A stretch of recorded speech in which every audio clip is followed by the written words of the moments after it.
हैं और सरकार बिल्कुल संवेदनहीन बनी हुई है। मैं बता दूं दर्शकों को, पिछले साल अगस्त महीने में 1 साल पहले बिहार सरकार ने एक विशेष भू सर्वेक्षण प्रदर्शनकारियों में फुट हो जाएगी, स्पेशल सरकार के बल्ले बल्ले हो जाएंगे।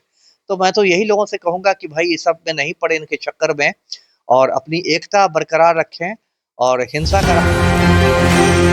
नमस्कार, एक न्यूज़ 24 देख रहे हैं आप और मैं हूं आपके साथ साहिब। देखिए, कहा जाता है ना बिहार में कहावत कि ठोक देंगे कट्टा कपार में, आइए ना हमरा बिहार में। यहाँ युवक मिलेंगे प्यार में, युवतियां श्रृंगार में, नेता मिलेंगे चुनाव प्रचार में और अधिकारी मिलेंगे भ्रष्टाचार में। लेकिन फिर भी तरह तरह के समस्या रोजगार में। देखिए, संविदा कर्मी धरने पे बैठे हुए हैं। कल एक व्यक्ति का हालत खराब हुआ, उसे पीएमसीएच अस्पताल में जो है भर्ती कराया गया, लेकिन अब तक किसी प्रकार के आश्वासन की चर्चा नहीं। हमारे साथ बातचीत करने के लिए एक आईपीएस अमिताभ दास सर है। सर, कैसे देख रहे हैं जो संविदा कर्मी वहां धरने पर बैठे हैं? देखिए, बहुत दुर्भाग्यपूर्ण है कि संविदा कर्मी संघर्ष कर रहे हैं और सरकार बिल्कुल संवेदनहीन बनी हुई है। मैं बता दूं दर्शकों को, पिछले साल अगस्त महीने में 1 साल पहले बिहार सरकार ने एक विशेष भू सर्वेक्षण शुरू किया था, स्पेशल लैंड सर्वे।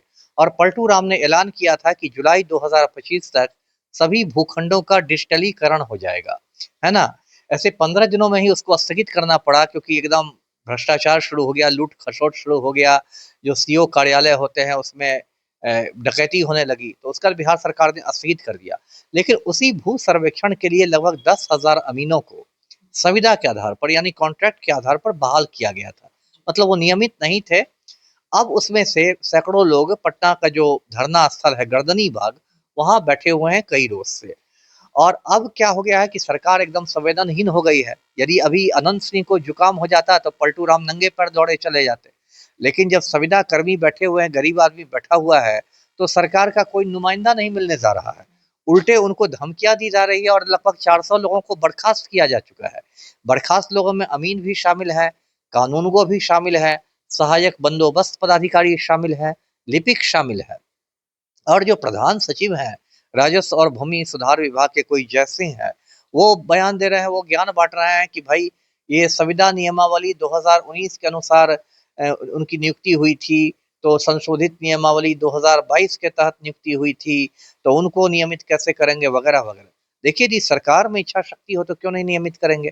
पहले नियोजित शिक्षक हुआ करते थे ना, फिर इसी पलटू सरकार ने उनको राज्यकर्मी का दर्जा दिया ना, परीक्षा लेके उनको राज्यकर्मी का दर्जा दिया गया। तो यदि नियोजित शिक्षक जो है वो नियमित हो सकते हैं एक परीक्षा के माध्यम से, तो राज्य सरकार चाहे तो क्यों नहीं ये कर सकती है। विभाग ने एक अल्टीमेटम जारी किया, आज का तिथि बताया था कि आज के दिन तक जो लोग वापस लौट जाएंगे उनके बारे में विचार किया जाएगा कि प्रतिवेदन के आधार पर इन्हें रखा जाए कि नहीं। ये तो देखिए एक तरह से फूट डाल के शासन करने की नीति है। तो अंग्रेजों की नीति थी, हिंदुस्तान पर फूट डालकर शासन करते थे।